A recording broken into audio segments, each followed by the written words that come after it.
BJP के नए राष्ट्रीय अध्यक्ष नितिन नवीन ने अपनी टीम का ऐलान कर दिया है और टीम देखते ही पहला सवाल उठता है, भाई यूपी को इतना प्यार क्यों?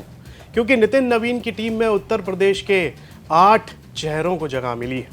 2 राष्ट्रीय उपाध्यक्ष, 2 राष्ट्रीय महासचिव, 2 राष्ट्रीय मंत्री, 2 मोर्चों की जिम्मेदारी, यानी यूपी को संगठन में पूरा पैकेज। और खास बात यह है कि इन चेहरों में ओबीसी, दलित, ब्राह्मण और मुस्लिम हर सामाजिक समीकरण को साधने की कोशिश साफ दिखाई दे रही है।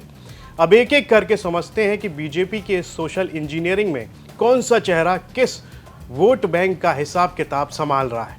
मैं हूं मधुर और आप देख रहे हैं यूपी तक। सबसे पहले बात ओबीसी चेहरों की करते हैं। रेखा वर्मा, इन्हें राष्ट्रीय उपाध्यक्ष बनाया गया है। रेखा वर्मा कुर्मी समाज से आती हैं और बीजेपी में संगठन का अच्छा अनुभव रखती हैं। उत्तराखंड में भी पार्टी का काम देख चुकी हैं और पूर्व सांसद रह चुकी हैं, यानी बीजेपी का मैसेज साफ है। कुर्मी समाज को संगठन में भी जगह, सम्मान भी, जिम्मेदारी भी। दूसरा नाम है संगीता यादव का। योगी सरकार में मंत्री भी रह चुकी हैं, अब उन्हें राष्ट्रीय मंत्री बनाया गया है। पूर्वांचल में यादव वोट की अपनी राजनीति है और बीजेपी यहाँ एक महिला यादव चेहरे को आगे करके शायद यही कह रही है, यादव सिर्फ सपा में नहीं है। तीसरा ओबीसी चेहरा है अमरपाल मौर्य। कुशवाहा बिरादरी से आने वाले अमरपाल मौर्य राज्यसभा सदस्य हैं और मौर्य वोटों में उनकी अच्छी पकड़ मानी जाती है। उन्हें ओबीसी मोर्चे का राष्ट्रीय प्रभारी बनाया गया है। मतलब यूपी के ओबीसी समीकरण में बीजेपी ने सिर्फ मंच पर भाषण नहीं, जिम्मेदारी भी बांट दी है। अब आते हैं मुस्लिम चेहरों पर। पहला नाम है कुंवर बासित अली। मेरठ और पश्चिमी यूपी से आने वाले बासित अली बीजेपी के अल्पसंख्यक मोर्चे के प्रदेश अध्यक्ष रह चुके हैं। अब उन्हें राष्ट्रीय अल्पसंख्यक मोर्चे की जिम्मेदारी दी गई है, यानी पश्चिमी यूपी से लेकर पूरे देश तक मुस्लिम आउटरीच का काम। और बीजेपी के संगठन में यूपी की तरफ से एक और बड़ा चेहरा, दूसरा बड़ा नाम है प्रोफेसर तारिक मंसूर का। अलीगढ़ मुस्लिम यूनिवर्सिटी के पूर्व वाइस चांसलर, 2017 से 23 तक अलीगढ़ मुस्लिम यूनिवर्सिटी की कमान संभाली और अब बीजेपी के राष्ट्रीय उपाध्यक्ष हैं। साथ ही यूपी विधान परिषद के सदस्य भी हैं। यानी बीजेपी की टीम में मुस्लिम प्रतिनिधित्व सिर्फ चुनावी नारे तक सीमित नहीं है, बल्कि शिक्षा और संस्थागत पहचान वाले चेहरे भी आगे किए गए हैं। अब बात उस चेहरे की जिसे बीजेपी की राजनीति में किसी परिचय की जरूरत नहीं है, स्मृति ईरानी।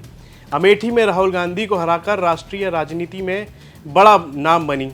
हालांकि पिछले लोकसभा चुनाव में उन्हें हार का सामना करना पड़ा था, लेकिन राजनीति में एक बात बड़ी दिलचस्प है, चुनाव हारने से करियर खत्म नहीं होता, कभी कभी संगठन में नई पोस्ट मिल जाती है।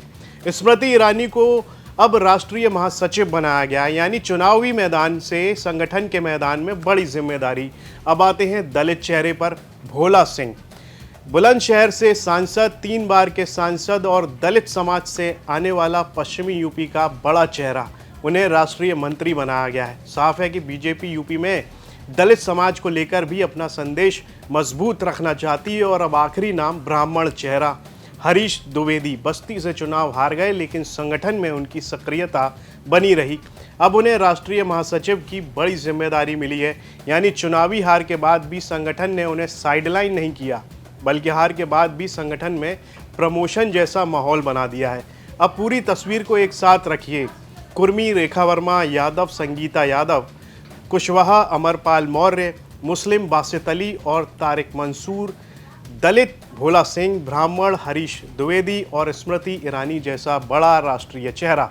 यानी नितिन नवीन की टीम में यूपी का असर सिर्फ संख्या का नहीं है, सोशल इंजीनियरिंग का भी है। ब्राह्मण को संदेश, दलित को संदेश, ओबीसी को संदेश, मुस्लिम समाज तक पहुंच बनाने की कोशिश और सबसे ऊपर पूर्वांचल से पश्चिमी यूपी तक अलग अलग इलाकों को साधने की कवायद। अब इसे सिर्फ संगठन की नियुक्ति माने या आने वाले यूपी चुनाव का ट्रेलर, क्योंकि बीजेपी जानती है कि यूपी में चुनाव सिर्फ नारों से नहीं जीते जाते।